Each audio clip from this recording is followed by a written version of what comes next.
الحمد لله نحمده ونستعينه ونستغفره ونؤمن به ونتوكل عليه ونعوذ بالله من شرور أنفسنا ومن سيئات أعمالنا من يهده الله فلا مضل له ومن يضلله فلا هادي له ونشهد أن لا إله إلا الله وحده لا شريك له ونشهد أن سيدنا وسندنا ونبينا ومولانا محمدا عبده ورسوله صلی اللہ تعالی علیہ وعلى آلہ واصحابہ اجمعین اما بعد فاعوذ باللہ من الشیطان الرجیم بسم اللہ الرحمن الرحیم یا ایہا الذین آمنوا اطیعوا اللہ واطیعوا الرسول وأولی الامر منکم فإن تنازعتم في شيء فردوه إلى الله والرسول إن كنتم تؤمنون بالله واليوم الآخر ذلك خير وأحسن تأويلا صدق اللہ مولانا العلی العظیم۔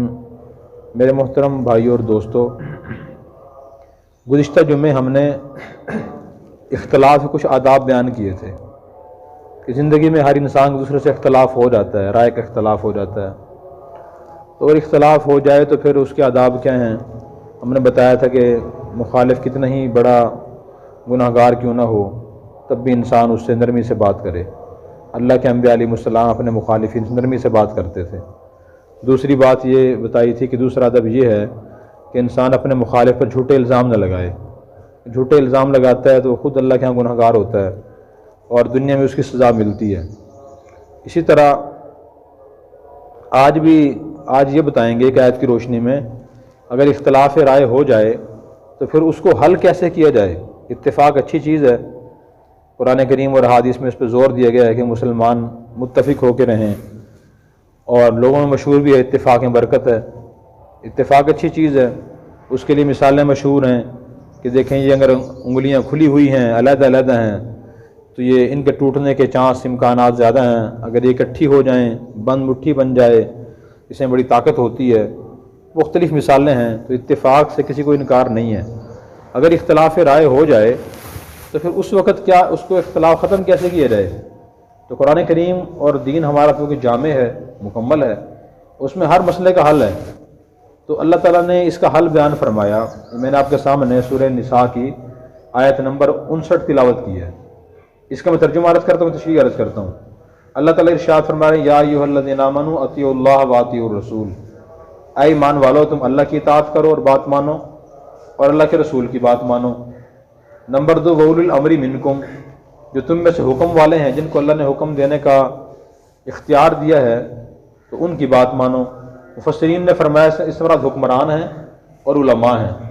حاکم وقت خود کتنا ہی برا کیوں نہ ہو، اگر اس کی بات شریعت کے خلاف نہیں ہے تو اس کو ماننا ضروری ہے۔ کوئی بھی حکمران ہو، کسی بھی جماعت کا، پارٹی کا، اگر اس کی بات شریعت کے خلاف نہیں ہے تو اس کو ماننا ضروری ہے۔ اور اسی طرح علماء جو بات کہتے ہیں وہ شریعت کی روشنی میں کہتے ہیں، تو ان کی بات ہی ماننا ضروری ہے۔ پھر اس کے بعد فرمایا فَإِن تَنَازَعْتُمْ فِي شَيْءٍ، اگر تمہارا کسی چیز کے بارے میں تنازع ہو جائے، جھگڑا ہو جائے، اختلاف ہو جائے، ایک آدمی کہے یہ چیز میری ہے، دوسرا کہے میری ہے، یا ایک آدمی کہے کہ میں جو بات کہہ رہا ہوں وہ صحیح ہے، دوسرا آدمی کہے میں جو بات کہہ رہا ہوں وہ صحیح ہے، تو پھر کیا کرنا چاہیے؟ آگے اللہ نے اس کا حل بیان فرمایا، فَرُدُّوهُ إِلَى اللَّهِ وَالرَّسُولِ، اس بات کو لٹاؤ اللہ اس کے رسول کی طرف، اس کو اللہ سے لٹاؤ۔ اس کو لٹانے کا مطلب یہ ہے کہ اللہ اور رسول کی تعلیمات کی روشنی میں آپ یہ دیکھیں کہ وہ چیز کس کی بنتی ہے۔ نمبر 2، اگر کسی بات کے بارے میں اختلاف ہے تو یہ دیکھیں اللہ اور رسول کی تعلیمات کیا فرما رہے ہیں کہ وہ کس کی بات درست ہے، کس کی بات غلط ہے۔ یہ اختلاف کو ختم کرنے کا طریقہ اور حل ہے۔ اس کا فائدہ کیا اللہ نے فرمایا کہ ذَلِکَ خَیْرٌ، یہ بہتر ہے، وَأَحْسَنُ تَأْوِیلًا، اور اس کا انجام اچھا ہے۔ کہ جب بھی اختلاف ہو کس چیز کے بارے میں تو قرآن و سنت کی روشنی میں یہ دیکھیں کہ اس کا حل کیا ہے اور کس کی بات درست ہے۔ مثال کے طور پر اب ایک آدمی یہ کہتا ہے کہ جی میں نے فلاں آدمی کو قرض دیا تھا تو اب وہ قرض مجھے واپس نہیں کرتا۔ دوسرے آدمی سے پوچھا کہ آپ نے اس سے قرض لیا تھا، وہ کہتا ہے جی میں نے تو قرض نہیں لیا اس سے۔ اب دین کیا کہتا ہے کہ جس آدمی نے فیصلہ کرنا ہے وہ مدعی سے، دعویٰ کرنے والے سے جو کہتا ہے میں نے اسے قرض دیا تھا، اس سے گواہ مانگے کہ آپ کے پاس کوئی ثبوت ہے، گواہ ہے، یہ شرعی طریقہ ہے۔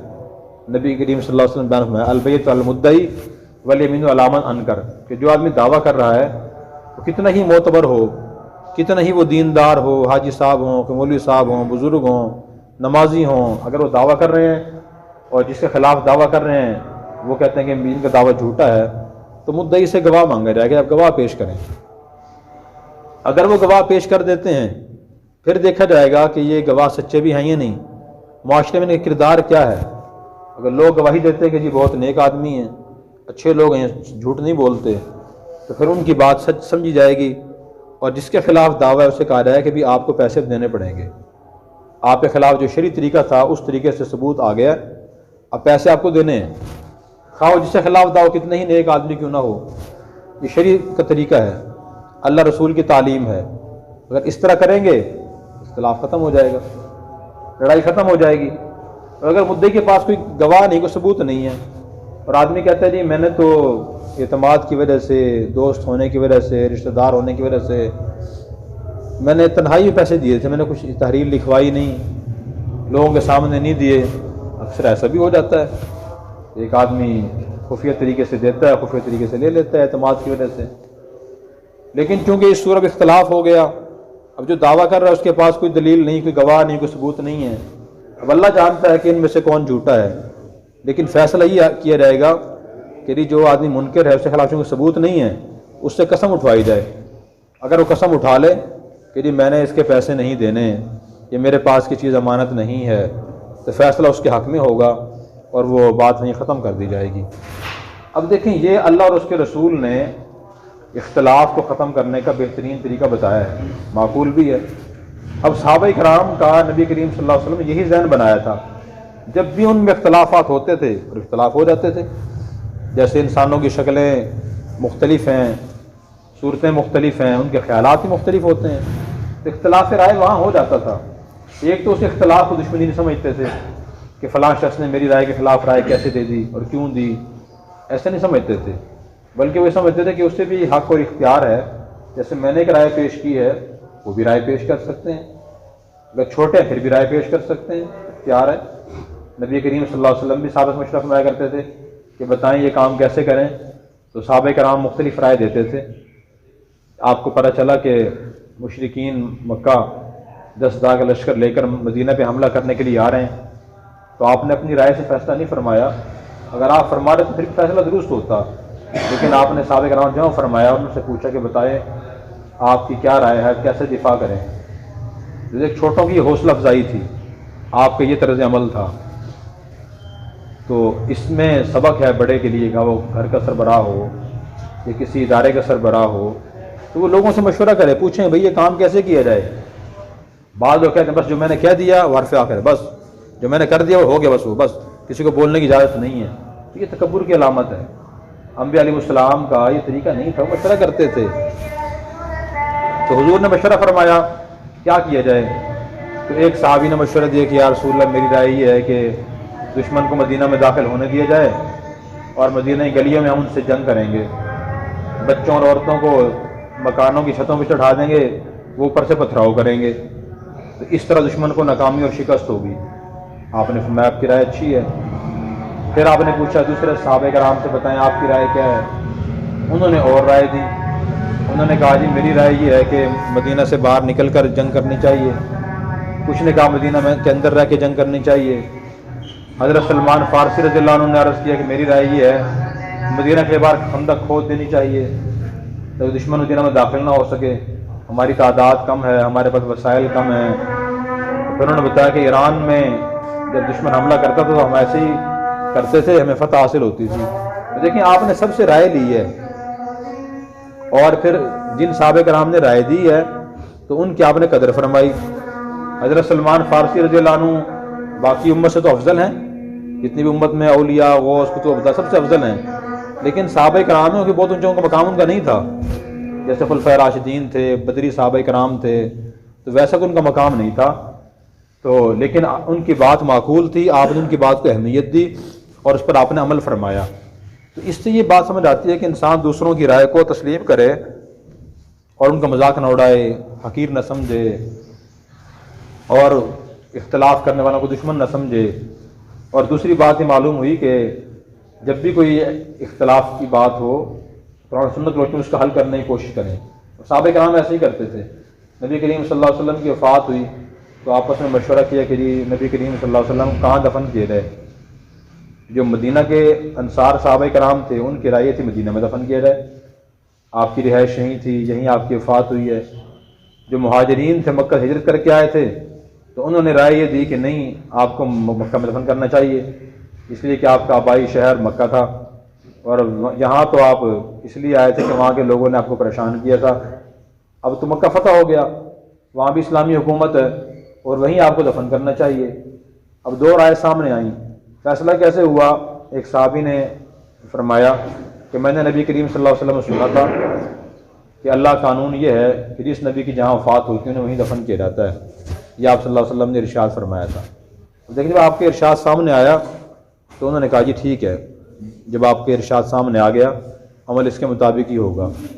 عائشہ وہاں کے حجرے میں آپ کی وفات ہوئی تھی، وہیں چارپائی ہٹائی گئی اور قبر مبارک بنائی گئی اور وہیں آپ کو دفن کر دیا گیا۔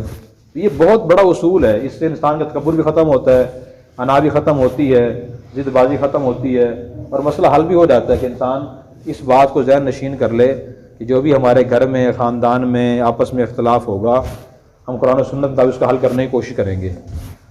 اسی طرح دوسرا واقعہ یہ ہوا کہ آپ کی وفات کے بعد اختلاف ہوا کہ جی خلیفہ اور بادشاہ کس کو بنائیں۔ انصار میں سے لوگوں نے کہا جی خلیفہ بادشاہ ہمارا ہوگا، ہمارا علاقہ ہے، مہاجرین تو باہر سے آئے ہیں۔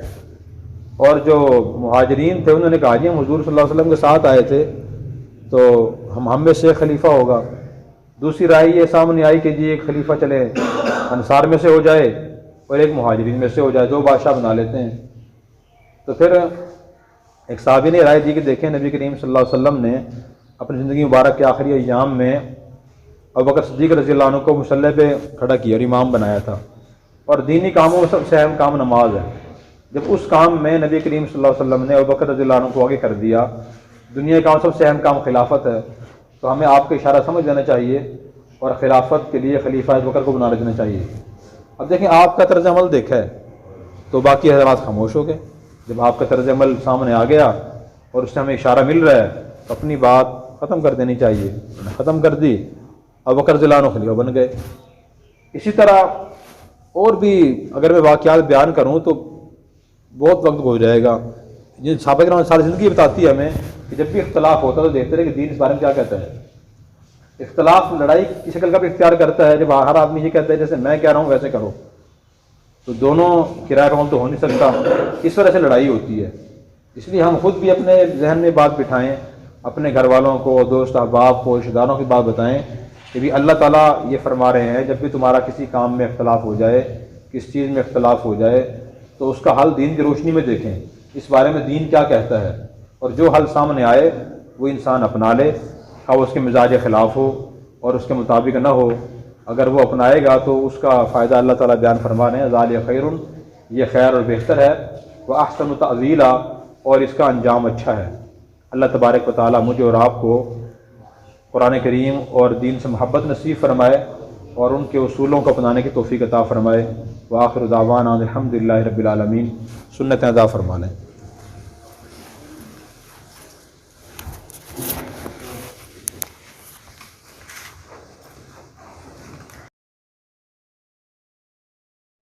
Subscribe now and press the bell icon.